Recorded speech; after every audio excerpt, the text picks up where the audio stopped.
Inilah Injil Yesus Kristus menurut Santo Matius.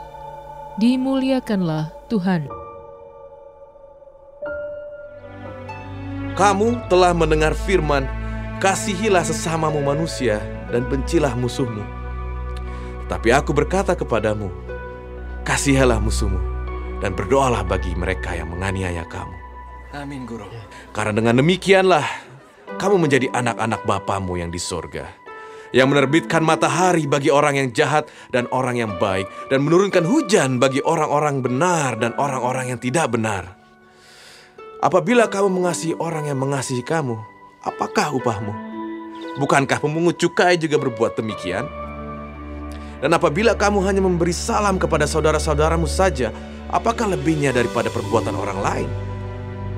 Bukankah orang yang tidak mengenal Allah pun berbuat demikian? Karena itu, haruslah kamu sempurna, sama seperti Bapamu yang di sorga adalah sempurna.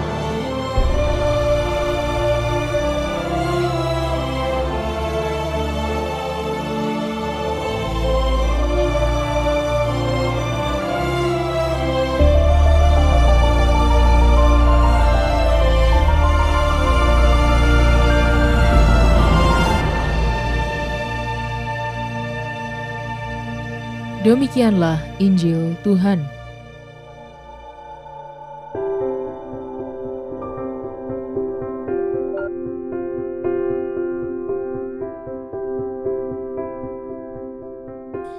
Jangan membalas. Renungan oleh Romo Hendrikus Dasrimin, Okarm. Sahabat Cafe Rohani, Injil hari ini adalah antitesis terakhir dari khotbah di bukit. Dalam ajarannya, Yesus menuntut supaya para pengikutnya tidak hanya mencintai anggota dari kelompoknya saja, tapi juga musuh-musuhnya.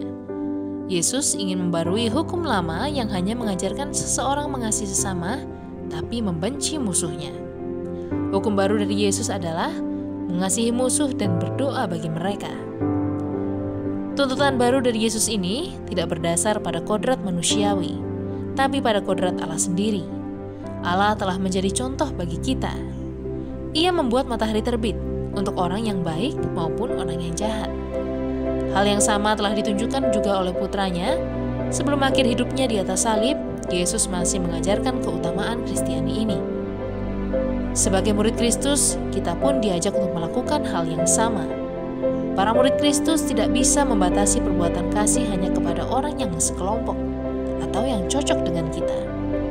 Kalau kita mengasihi orang yang mengasihi kita, kalau kita memberi salam kepada saudara dan sahabat atau kenalan kita, kalau kita mampu hidup berdamai dengan orang yang seagama atau sekelompok dengan kita, tentu itu adalah hal yang baik. Tapi itu tidak cukup. Seorang pengikut Kristus yang sejati diminta untuk berbuat lebih dari itu, yaitu berbuat baik dengan semua orang, termasuk mencintai dan mendoakan musuh kita. Dalam kenyataannya, hal ini tentu tidak mudah. Kita bisa bergaul bebas dengan orang yang terasa cocok dengan kita, tapi tidak jarang kita sulit menyesuaikan diri dengan sesama yang terasa tidak cocok dengan kita. Kita sangat mudah mencintai orang yang kompak dengan kita, tapi sulit untuk mengampuni orang yang berkonflik dengan kita. Maka, dalam terang sabda Tuhan yang kita dengar hari ini, mari kita terus berjuang mengikuti kodrat ilahi yang memampukan kita mencintai semua orang.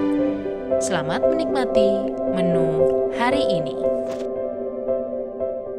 Renungan juga bisa Anda baca selengkapnya di Cafe Rohani edisi bulan ini.